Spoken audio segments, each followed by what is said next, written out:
We never dated. We never went out like that. I told him that I don't love you. He said, that's okay. We'll work on that. What? You chase after a man that you want and he don't want you. He's about to mistreat you. He's going to misuse you because you're not what he wants. As a woman, you must choose the man that loves you. Not the one you want, but the one that wants you. Ladies, Yes. we have to stop allowing our emotions to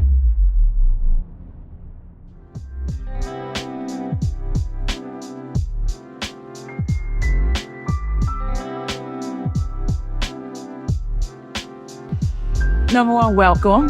Welcome. I'm so excited to send this out with you today because and our YouTube channel it's specifically for educators, but just as women, right? yes. Marriage is so important. Relationships are so important. And I first just want to introduce you. Tell us who you are and all about April. Just tell us a little bit about yourself. Let's start there. Okay. So I'm April Lee Mbakop, and I wear many hats. I am daughter first of my father, the one creator, and I am wife of my husband, Ivan, and I am mother to my 4 beautiful teenagers now.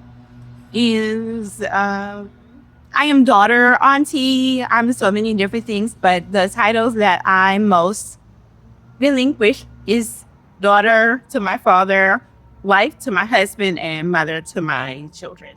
Yeah, I love that. And so, what inspired you to be a marriage expert?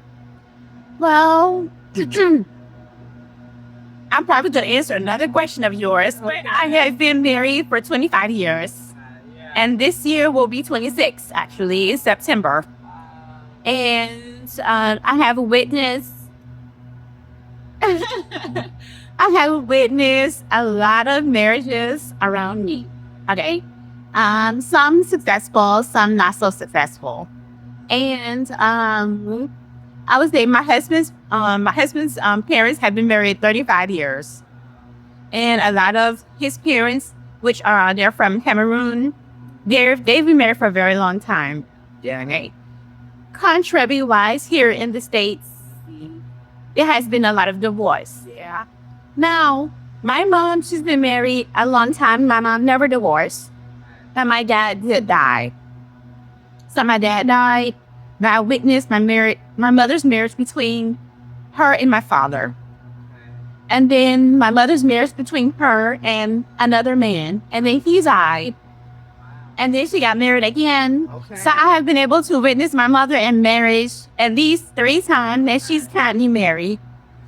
And my husband's mother and father, and then, so many people around me. And I'm just a very analytical person. I watch, analyze, try to come up with a plan. And so I just felt that the success that I have witnessed and I have experienced in my own marriage, I can definitely coach people on how they can achieve that same success. Because I am a problem solver. So when you have 2 things that you can put together like that, you're successful in something, but you're also a problem solver. They just met. And over the time, I've had friendships where I'm like, no, you should probably not do that. Or you should do this and, all those things. And they were able to be helpful to the individual if they listened. If they didn't listen, and they were like, man, I should listen to what you actually did with you. So that's been through the years, and it just kind of stood out to me that, maybe this is just something that you should be doing. You should be. And then there's the instruction from the Bible.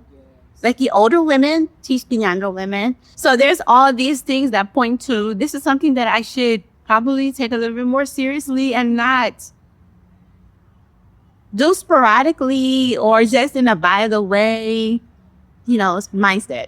Yeah, so I understand that, like, me as a mentor in education, then, like, I get that because it's like hey, I've learned these things. I've been successful in these things.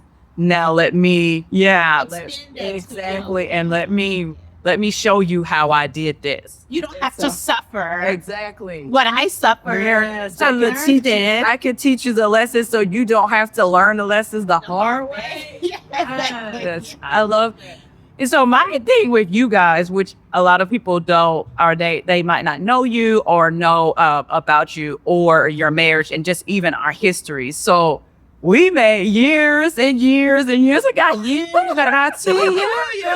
know, back at Tuskegee University, and there's another history there we're not going into today. Writing a book about it, the whole thing. Y'all will learn about it. I suffered a very traumatic 20s, and people who were there would understand. But you guys, eventually, you guys left Tuskegee and went to Atlanta, and the cool thing is, I call him Ivan. You pronounce it Ivan, but I've called him Ivan as long as I've known you guys. But Ivan is actually like in the film industry.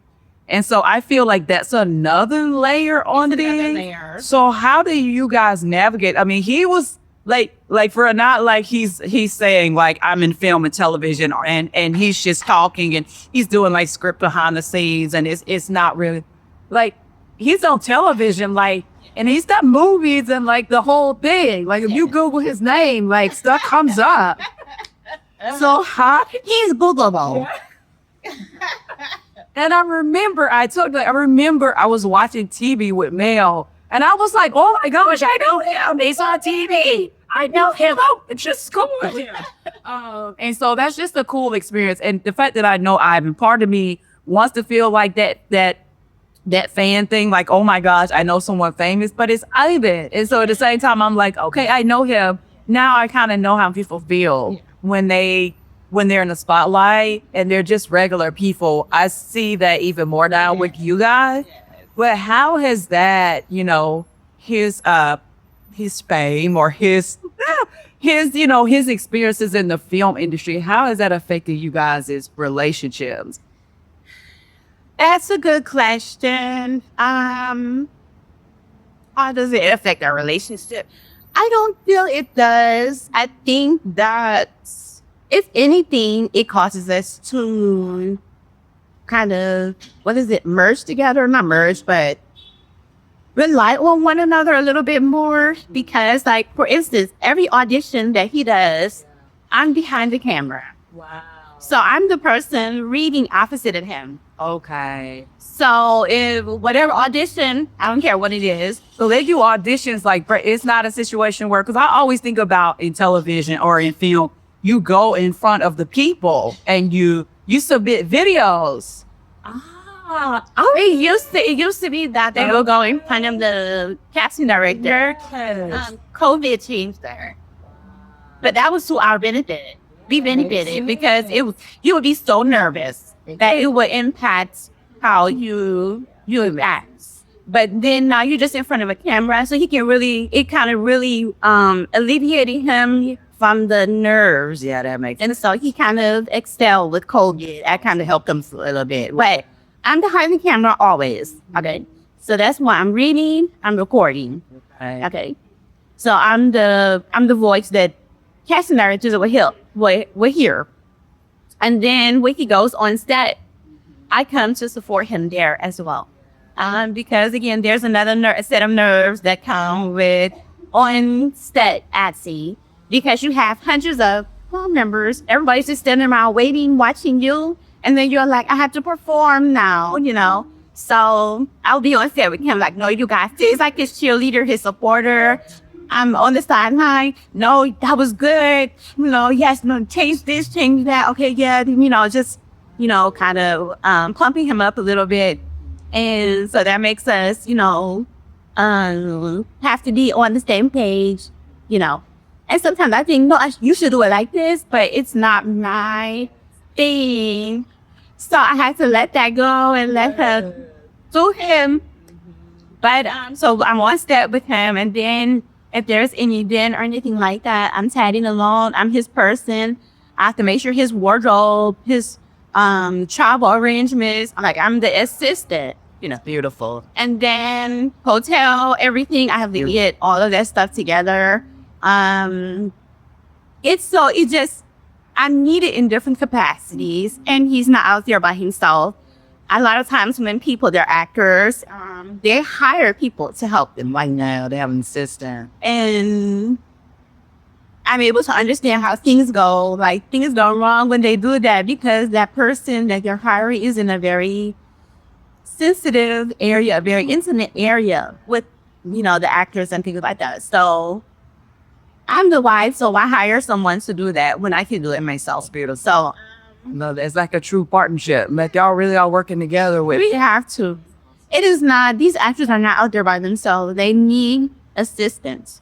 Because if you're on set for hours, you can't really go anywhere, do anything, but life is still happening.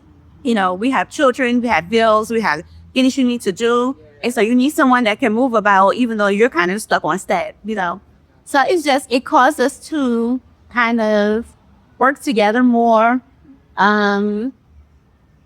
So it did impact our marriage, but in a very positive way. Yeah, because y'all were able to then work together. It like brought you closer. Yeah. Yeah, that's pretty cool. I mean, we already worked together before because we had a tech company. That's right. So we started before. I remember he was doing a lot of and he was phenomenal. I knew you were more. I remember you being from like a nutrition type of background, and he could design these websites that were just That's our business. top notch. That's where we started. Yeah. So we moved to Atlanta with that tag down on our back. Yes. And we would find clients and they would pay us. And that's how we started our clamping. So tell me, what are some of the lessons that you learned from marriage? Because listen, so Let's say I've been married twice. I've been married twice now, and each time it's had its own challenges. And I guess I just kind of want to just get your take on it. Like, what, maybe your top three or at least three. What would you say are the biggest three challenges in marriage, or maybe that you faced? challenges. Well, I would say the number one and the biggest is unforgiveness. I felt that. Unforgiveness. Yes. I mean, I think we as women, we remember things, we hold on to things, we remind you of things, we will go as far back as Yeah. It's just I think that's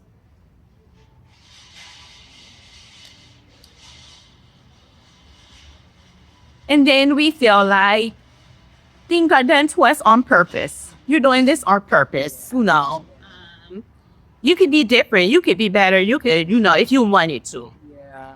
So then as a result, we don't forgive. So unforgiveness is the number one I will put out there. And then the other is perspective, mindset shifts, like having the wrong mindset. Whether it's we walk into a marriage with a fairy tale, Yeah. Yeah. whether we walk in it with, because we've been hurt, now we're projecting that one to this now spouse. Whether it's, again, I'm forgetting they did something, so now we're reframing everything with that frame of mind instead of letting every moment be its moment. It's new every morning, It's new. We should be renewing our mind, it's a new day, and let's see what's going to happen instead of projecting, oh, you're always doing this, you're always. So those two together is really what I think many marriages are facing all the time. And it's really creating toxic environments. And it eventually to the point where people feel like they're irreconcilable differences or whatever because they can't seem to get over something. Yeah, exactly. So I know one thing that's been a really big challenge for me is communication. And so I know a lot of times just in my life and in my marriages both, I have been the type of person where I'll just keep things and I won't speak my truth, or I won't speak, you know, like what I'm feeling, because I'm trying to keep the peace. And I don't want conflict. So behind the scenes, I'm keeping things to myself. And then, like you said, the unforgiveness is setting in. Then it's like resentment. But you don't even know, like, I'm feeling some type of way because I haven't said anything to you. And you still smile. Well, you're not beautiful. It's deceptive.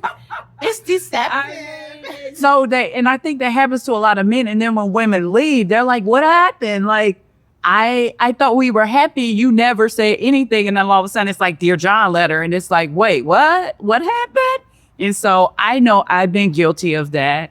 I think about in your situation, y'all just have such a unique relationship, a unique situation. So I remember back in Tuskegee, and I hope you're okay with me sharing. I remember I was thinking about, I wonder how challenging was it because of the hearing. So if you don't mind sharing, like for a certain part of your life, and I don't know what was the degree of being deaf, but I remember when we were at Tuskegee, you could read my lips, and you and Ivan would sign to each other.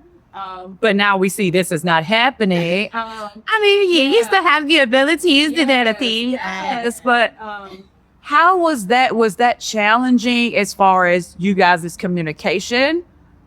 And then how has it changed now that you've had the surgery and you actually have the ability to hear? What has that been like? Oh, complex questions. Okay, so research. In Tuskegee, I'm completely deaf. Okay. Without a hearing aid, I cannot hear anything. Okay. And I guess one of those things that make us super, super, I don't know what's the word I'm looking for, like just really attached to one another, cleave to one another, you know. I'm very sensitive to mannerisms. I'm very keen. It takes a very small gesture for me to get like there's something going on here. You know what I mean? That's also what protected us all. I got you. So it's almost like you're able to read things in body language that we might not even. You're not even aware that when you do certain things that give your soul away. But that was my superpower. Okay. And I do mean super. Wow. Yeah, that's incredible. Come on, Father. I was grateful to God. Like, you don't know why things happen the way they do. But that was a saving grace for us. Yeah, that's beautiful. Yes. Yeah, there's a little backstory to that. So we were in an organization in which Ivan and April left very early. And I stayed with my spouse at the time and family for a long time. It turned into something else. But what she's talking about is God gave her that ability to discern. And they left Dodge off. It was like one morning, like they were just gone. Like I didn't wait a year. It's beautiful. I had been waiting a year for Ivan to see what I had already seen. It's beautiful. That's beautiful. And I refused to leave him. Yeah, and that's beautiful. So that it just makes us really, really close. Me attentive to his mannerism, his moods, his behaviors, attentive to the people around us. Yeah.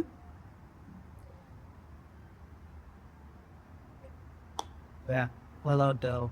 It's really. I would say does that answer the question? Like how? Yes, I wondered did change now that you can hear. Well, we don't rely so much heavily on visuals, you know, like trying to get my attention, trying to get my other one. Just the dependency that we did kind of have with the hearing loss, that kind of went away. Yeah.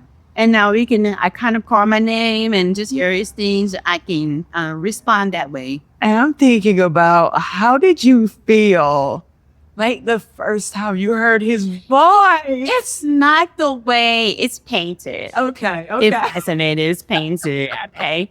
It's confusion for me. It's noise. It's what is that? Like it's not, because your brain has to process the sound. So I had to go through therapy to re-identify all the sounds I was hearing. Wow. So even though I know you're talking, and it's confusing because I'm reading lips, so you think you're hearing what you're hearing. But if I was to turn my back, I'm not hearing I'm not identifying what you're saying. So, but now I can turn my back and like he's still listening and he's innocent. So now I know that I'm truly hearing and I'm truly understanding. But before I had to, like, for instance, our home, we had a tree outside and it was just a tree where a lot of birds I was wondering about the birds. Yes, they nested outside of our house. And then I walked outside and I was just like, what is the noise? I don't understand.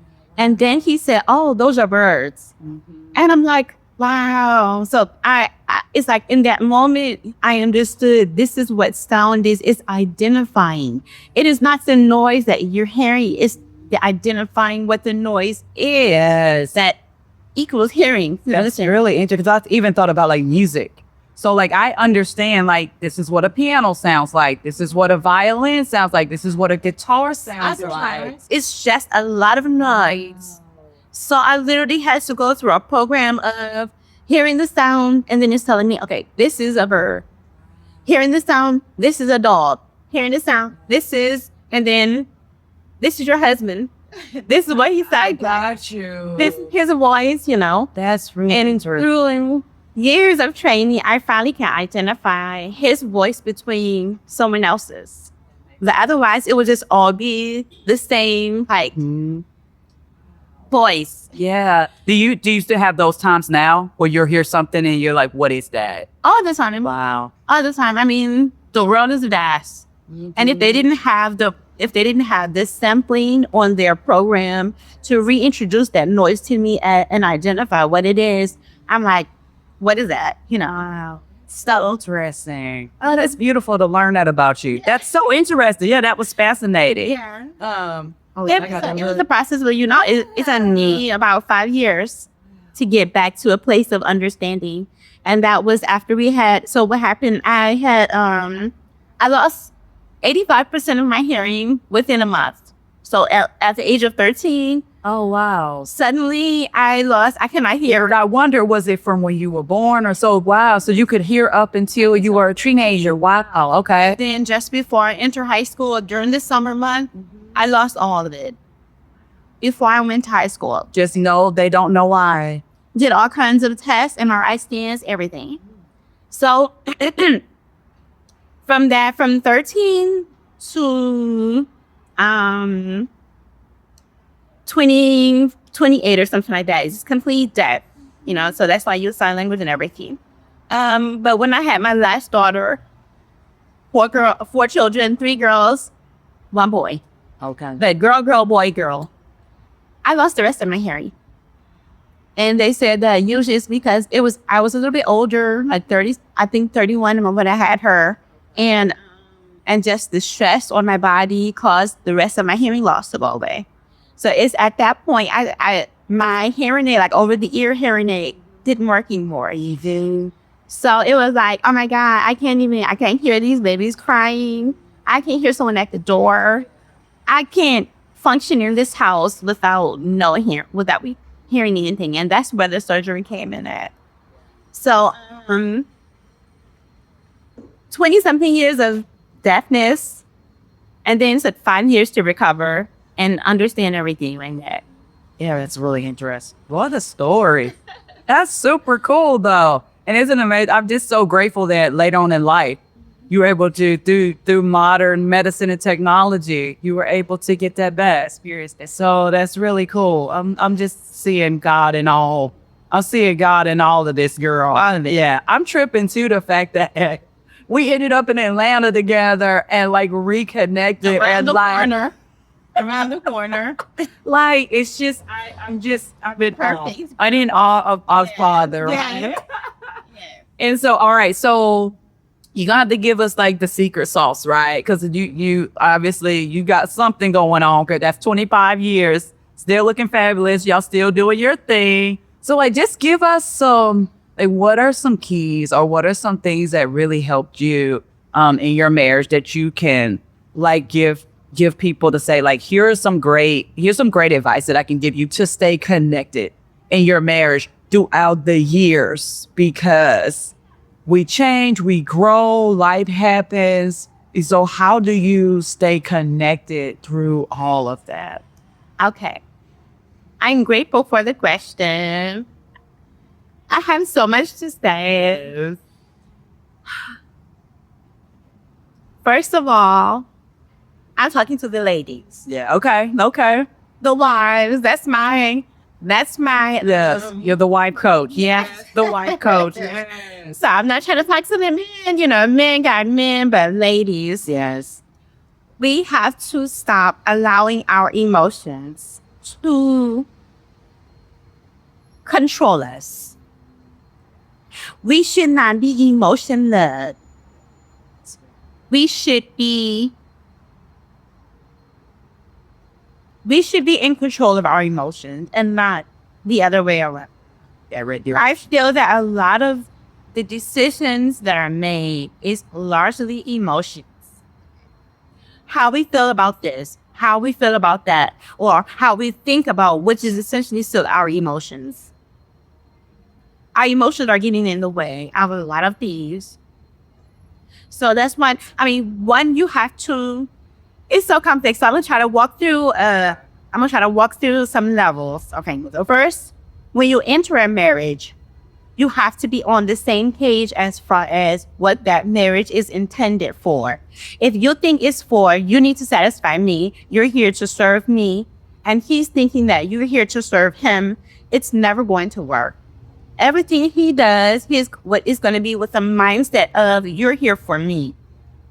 And everything you do, you're going to be looking at him like, but I'm not happy. But you didn't, So you're looking at it from your perspective, and he's looking at it from his perspective. And no one's going to be happy. No one's going to, and then there's just going to be a lot of confusion, upsetness, all this. So you have to go in with the same mindset. This marriage is for. Yeah. For me, that thing is, I'm telling you, what I think marriage, the purpose of marriage is to build character. Okay. Why? Why is that the purpose of marriage? Because normally, when you get married, it's a commitment, right? But that man will do stuff that you never allow anyone to do. The moment someone talks out of the side of their neck, you correct them, you check them, or they don't see you again. I don't care how you deal with it, but you're going to do something, guys. And it's not going to be acceptance. So you check them. If you don't like your job, you leave. You don't like where you live, you move. You're right. You don't like your car, you replace it. Yes. You don't like this shirt, it's gone. Yes. I don't care. Your life is surrounded around what you want, what you like, you. Okay. This man, he don't act like that. You can't get rid of him when you're tired. You can't throw him away. You can't move from him. You cannot. So now you have to endure when he spoke to you out of the side of his neck. Yeah, you're right. Now you have to respond, and you just be like, I don't think that's, that's not how you should talk to me. And you have to respond gently, kindly, however, and that's building character. It is different because the way I grew up, you talk to me out the side of your neck, Detroit girls don't come out. Well, she coming out. Yeah, April does not play. Listen, from Tuskegee Day, for as long as you did not play. Like, what we playing for? What we playing? Why we playing? So to me, marriage is about building character. Okay, and that means that you have to do what you don't want to do. You have to be what you don't want to be. You have to go where you don't want to go. So on and so forth. For the sake of peace, for the sake of your children, for the sake of this man, for the sake of whatever. So That's how I went into marriage. I'm going to be the best version of myself. You know, you hear the terms and everything. But how do you arrive there? You arrive there by doing what you don't want to do, standing firm, honoring the commitment, so on and so forth. So if you go with the same mindset that this is what the purpose of marriage is for, you're not going to be so quick to, the moment you don't like something, the moment something doesn't go your way, the moment, oh, you didn't do this, you forgot this and that, you're not, the first word in your mind is not divorce. It's not, I want to quit. It's not because but this is building further, this is, you. So anyways, so you have to, and you have to change your mind. You have to be renewed by the transformation of your mind. You have to stop looking at things very one-sided, very selfishly, very single-minded. We have to understand that marriage is an institution. We represent the institution of marriage, okay? Just like if I was a doctor, the moment I take on the title doctor, yes, and I do anything as a doctor, people are going to say, that's why I don't trust doctors. That's why I'm like going to the doctor. That's why, because look at that. Look. You are a human, but now you also represent that title, doctor. The moment you become in the content and you do anything, you steal something, you whatever, people say, see, that's why I don't trust accountants, because they be stealing people's money and blah, blah, blah, blah. You represent the field of accounting in everything you do. I don't care where you're going, what you're doing. If there is a news article, they will say, oh, this accountant, blah, blah, blah. Even if you weren't doing anything related, you represent that field. As wives, as we're married, we represent the institution of marriage. So we have a responsibility to our community. It's not about us. I represent marriage to my children. They see me and my husband and they think this is what marriage will be like. Do I want them to see a healthy, thriving, vibrant marriage, or do I want them to see dysfunction? Because more is caught than taught. They watch more than they're listening. They pick up what we're doing, not what we're saying. We could be yelling at them and they're not listening. Yeah. Oh, but they saw when you had that attitude, but they saw when you. Yeah, that's true. Yeah. So it's a bigger, you have to remember that marriage, it's bigger than us. Our marriage impacts others. It impacts our children. It impacts our in-laws. It impacts our communities at large. Children, when you go to school, that's next waters, it impacts, so we have to be mindful that it's not just about us. So this is what keeps, sometimes when I just want to, and then I think, but wait a minute. So you about to turn this to a 25-year. Yes. Because you mad in the moment. Nah, don't do that. Go sit down somewhere. And so let me tell you, this is how I talk to myself. Mm-hmm. Sit down, shut up, and go sit there. go somewhere and do something with yourself. Process and don't just go off of just an emotion. It is not. That is definitely one of my challenges. No. Is that emotional regulation. Yes. Just being emotionally mature. Yes. Because you have to, when you're talking about two becoming one, and you have two people from two different backgrounds, like you have someone from entirely different, like country. What are the things that he saw growing up, or what are the, like in his community, what are the values?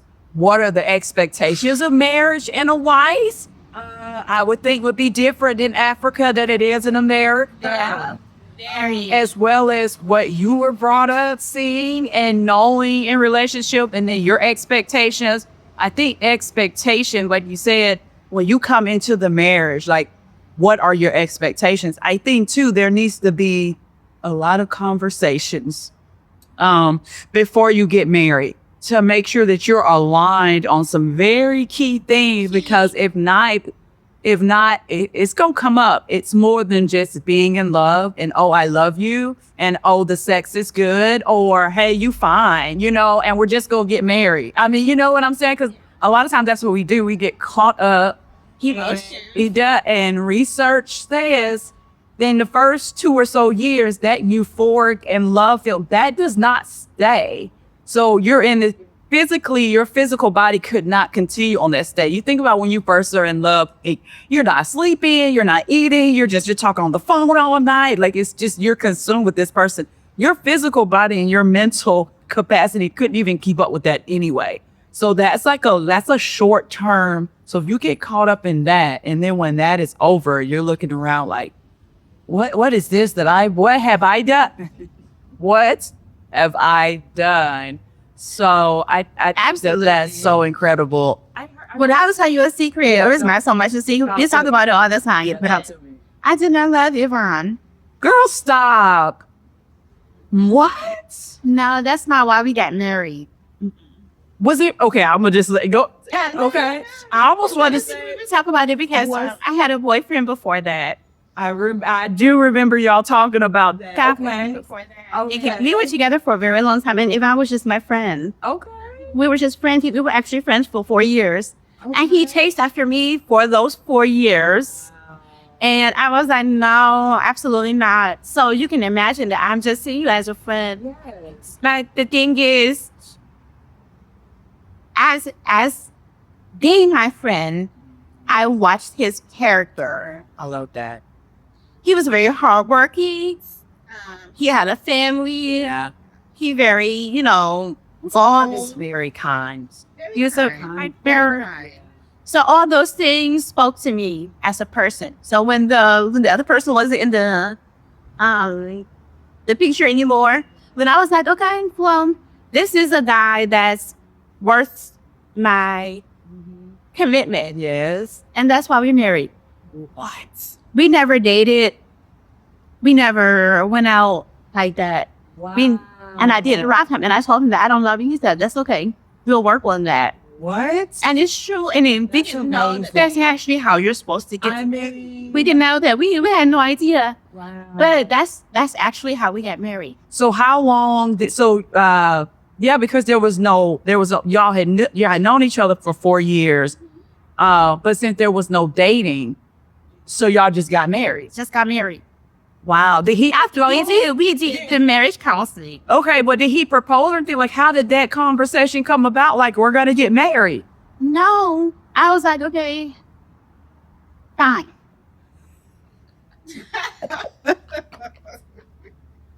Because you know me back then. I was a very serious person. Yeah. I was no nonsense, and anyone who dealt with me knew what I was about. I made sure of it. Yes. You're not going to waste my time. I'm in university, but university only lasts 4 years. Yes. I didn't come from a very secure colony, and I didn't want to go back. So, look, you leave university, you must return. I got you. Yes. That was not an option for me. So I was looking for my next thing. I got you. So I was very intentional and very purposeful, and that's why I didn't have time to waste. And I was like, okay, so that boyfriend's out. But I'm looking. All the men in my life were considered. Yes. And no, that's not going to work for me. Nope, not that one. No. He's not even serious. I was sifting through them. And here's my friend, and he loved me. Yeah. As a woman, you must choose the man that loves you. Not the one you want, but the one that wants you. He will commit to you. He will treat you well. You're his precious, And when you chase after a man that you want and he don't want you, he's about to mistreat you. He's going to misuse you because you're not what he wants. So Ivan loved me. I knew all the time that he wanted to be with me like that. I did not reciprocate that. But everyone was a consideration, and he was a consideration as well. And I liked who he was as a person. I liked his character. Yeah. And then when he committed to that as well, that was like, okay, this is a no-brainer. Like, why would I not choose this then? And he was beautiful. You know that Ivan was fine. Yeah. Listen, that's your man, so I can't say it. I'm gonna tell y'all. I'm gonna tell y'all what I thought y'all thinking. Okay. This man was like a chocolate god. Okay. I'm like, where did you come from? But you know, that's your friend's man, so you can't. Because, you know, look, I know y'all I know y'all saw, so whatever. I'm not even jealous like that. Look, we all got eyes to see. I still can see. I still can see out there.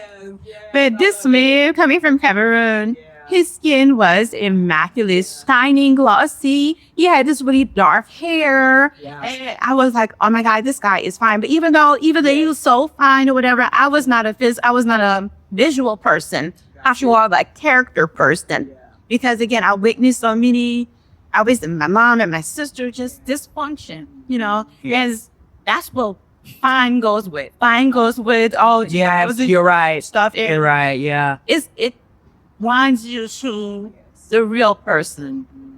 So I was not looking surface. So even though if I was like, that's gift, like the mold, call him.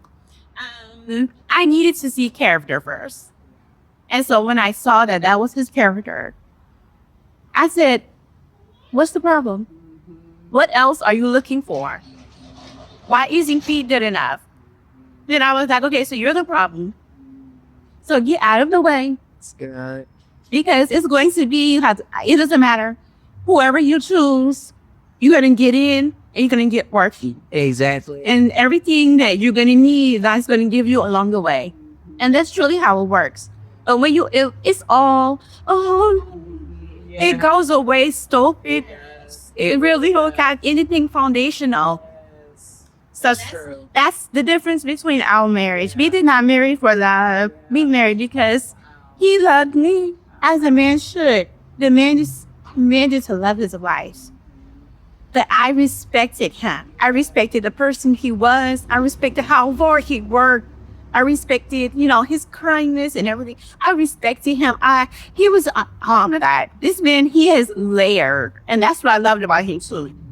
Everything was not surface. Mm-hmm. That's good. As I spent time with him, I'm like, oh, wow, you know that? You've been there? Yes. Really? Oh, he knows a little bit of German. He knows his French. Wait, you've been to French? I mean, like French. I was like, I remember the French, like, wow. When I was like, yep, you just got.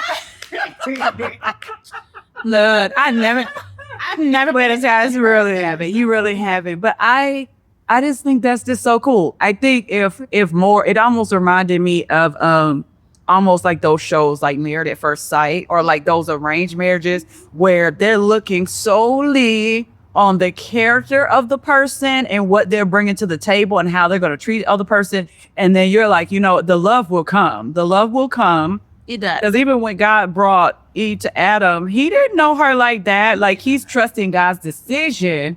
I mean, I'm sure she was beautiful because when he saw her, like, okay, yeah, I'll take her. I'll take it. But you know what I'm saying? But he did not, like, they were having like these serious, deep conversations. Like, he trusted the foundation that God had laid and was like, okay, I'm trusting this process. And then the love came later. That's really interesting. Wow. Yeah, girl, I did not remember that. I do not remember that. You might have told me that, but girl, I do not remember that.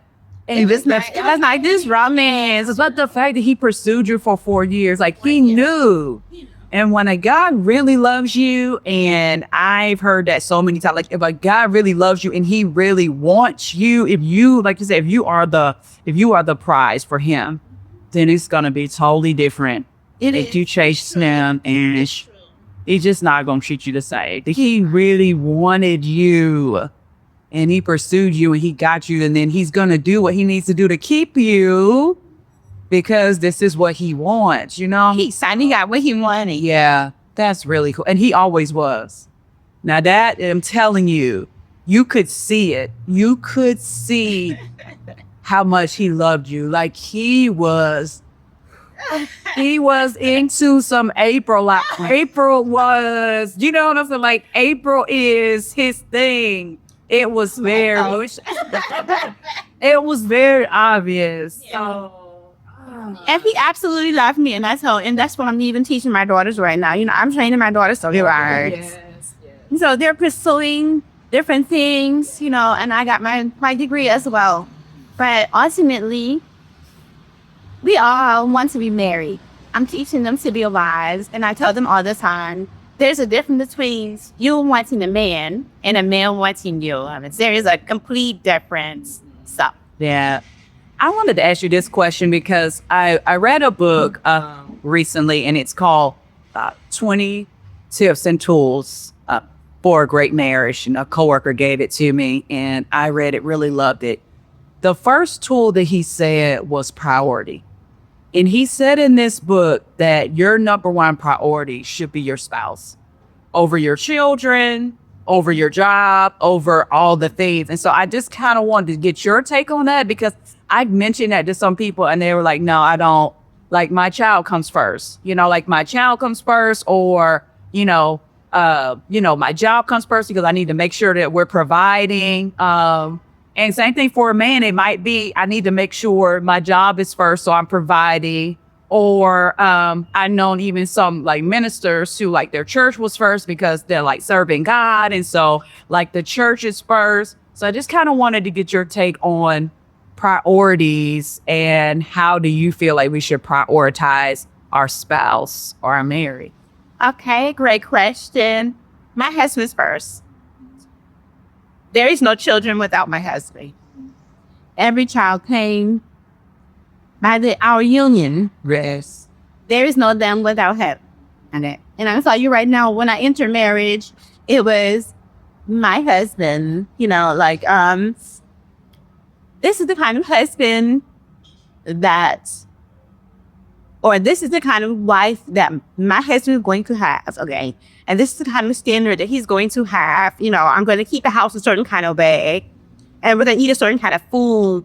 But that's just my husband, okay? Because he's mine. And yeah, I'm not my concern, I am my concern with me, because that's his job. It's not my job. My job is my husband. He's the priority. Because that's the biggest thing about that, is because if you do not believe in God, if you do not believe in God, you're going to make everything else a priority. When you understand that your marriage is a commitment, it's not between you and that husband, it's you and God. I am doing as unto God. I committed to God, said, okay, you gave me this man to care for in this format. So he's first. That's God's dad. So how I treat that man is how I would treat ultimately my relationship with God. The children, you know what? If something happens to those children, I have this source. Yeah. I can go and get another child, and it's not going to replace that child. They're all different characters, they're different individuals, whatever. But I have the source. If that man goes, I don't care what kind of child I have with some other man, it will not be the same lineage. It's not the same. It will become something else. Mm-hmm. Yeah, that's fine. So my husband's first. You can say your job. But what happens, and it's oftentimes that men will put their jobs before their wives. They will commit to that job and everything. And then the moment that that company goes through anything, they start trying to see who they're going to lay off, who they're going to fire. Yeah. And then what happens to all their commitment that you put into their job? They're not obligated to keep you. They're not. There is no commitment there. Right. You have a contract, but it's very limited. That's true. Yeah. Your commitment is to the wife. And God, if that job lets you go, you find another job. You don't find another wife. Yeah. You understand? There is nothing that goes above. If it's a church, The Bible says that if you do not keep your home first, Yeah, that's good. how you out there teaching a church? How? You cannot. Your house must be in order first. Yes. So even God tells us that you put that wife first. I'm not worrying about me because my man should be worrying about me.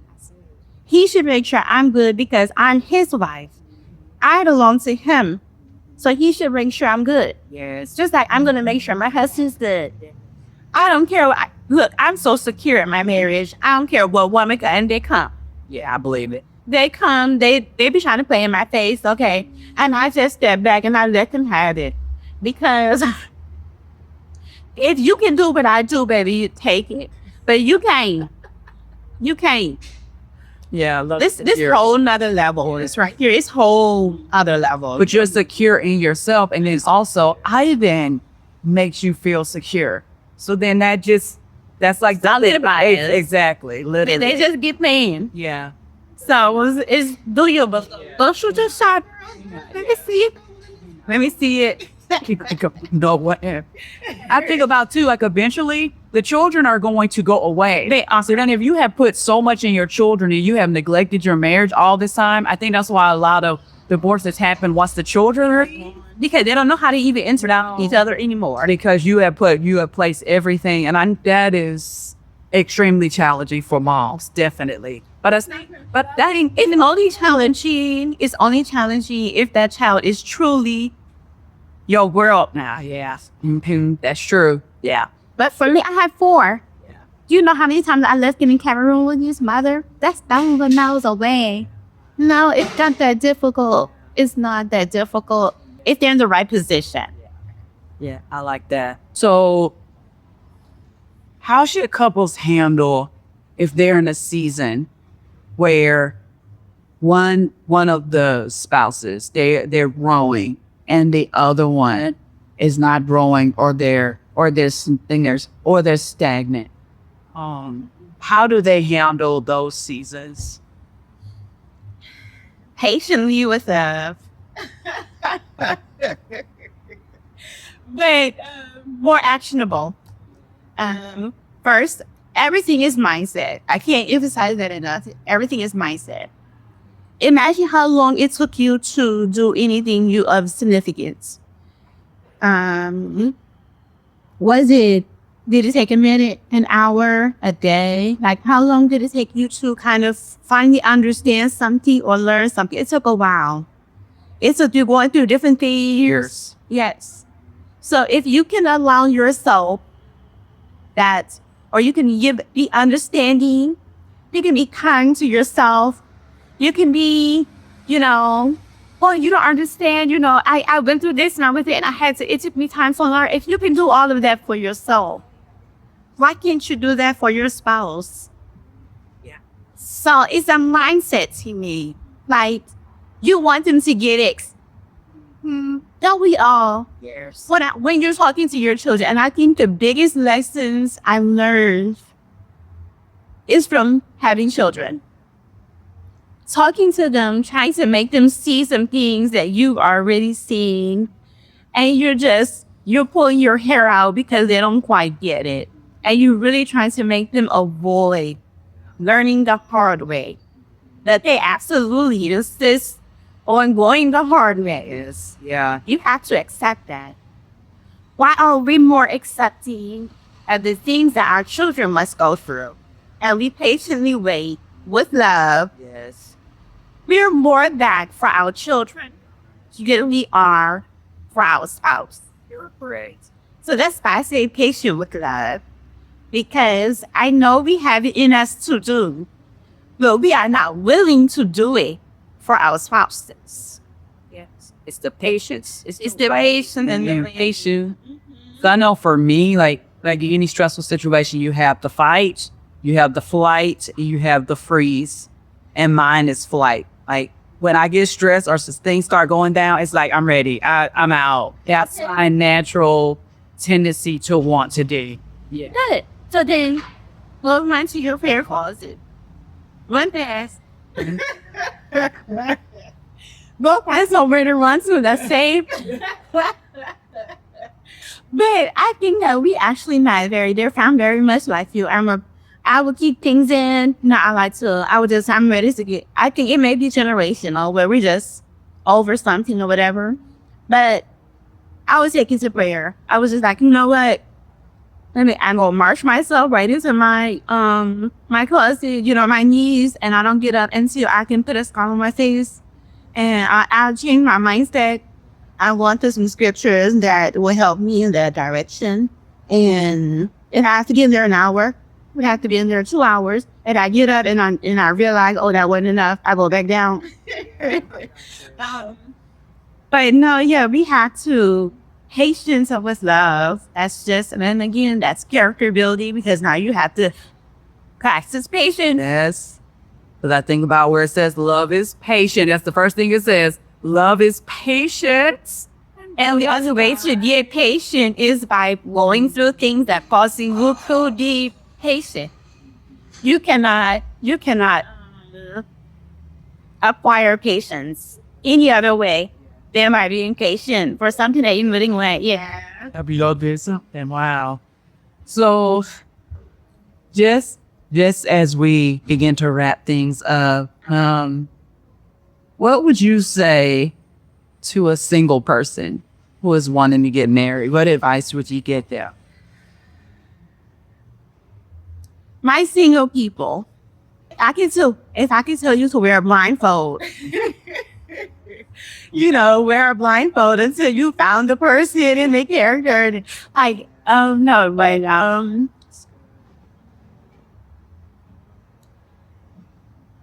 ask the questions. It's not about, unfortunately, this generation has made it all about materialism. How much he sent her for money to go to lunch. How much he bought this and he took her there to this restaurant and bought this. It's become very materialistic.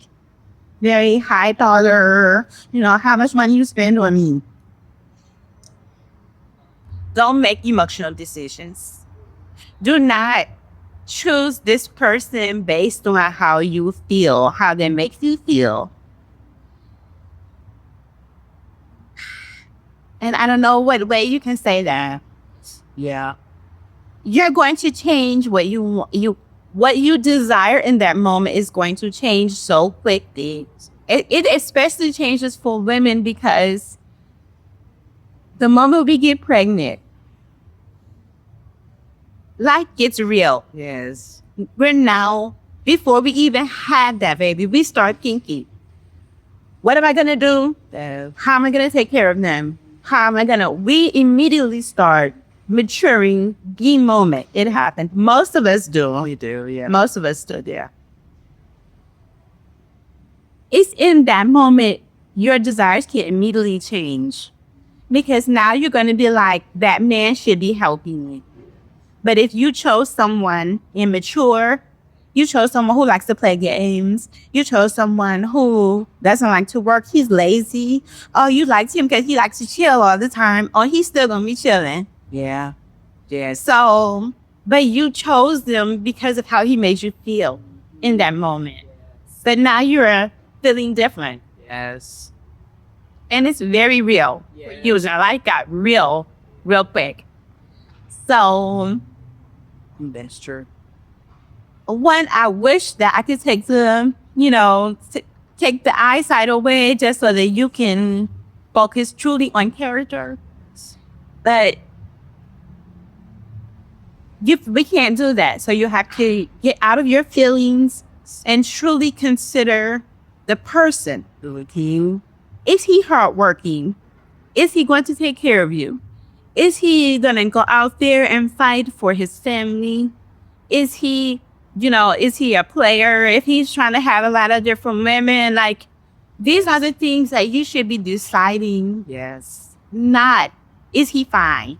You're right. Not how he put that fit on. Oh, that drip is tight. Not all the slang and gang and, you gang, you what's up? Or yo, you chill, you vibing. No, none of that. None of that stuff is going to take care of you. Yeah, no. And then I think, too, some of the times you see the red flags or you see the character flaws, but either you ignore them or you're in that mindset, oh, they're going to change or he's going to be different with me. And like you said, to truly look at the character and just be mindful of the character and not how he's necessarily making me feel. Well, of course, if he has the character, he's going to make you feel good. But if you're going solely on that, you're ignoring all of those checks, all those checks in your conscience or those flags that you're seeing. Yeah, that's such great advice. So how can our audience connect with you? How can they connect with you? How can we support you? Well, actually, I'm starting my coaching. I'm hoping that people will reach out to me for coaching. I really want to just give you some actionable things that can make direct impact. You know, if you're at a 1, it'll get you to maybe a 3 or 4. And then you work on that. You solidify your place. Okay, we are a solid 4 now. And then we can get to another level if you come back tonight. I'll give you a few more tips and tricks. So I do have an Instagram page, which is April Mbakop. And then I do also do my videos on YouTube where I'm talking about different aspects. I have some videos about communication, how we can communicate better. And I have some videos. I'm constantly working on videos about different aspects of marriage, the things that we had challenges with.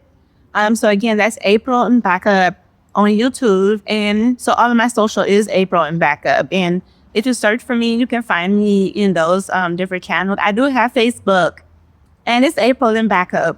But yeah, all this being posted in the same time in the same area. So you do work. Whichever your preferences are, you can go to any one of those. Perfect. We'll make sure I put that in the description too, so they'll know how to find it. Girl, I have loved this time. This was so good. I have absolutely enjoyed this time with you.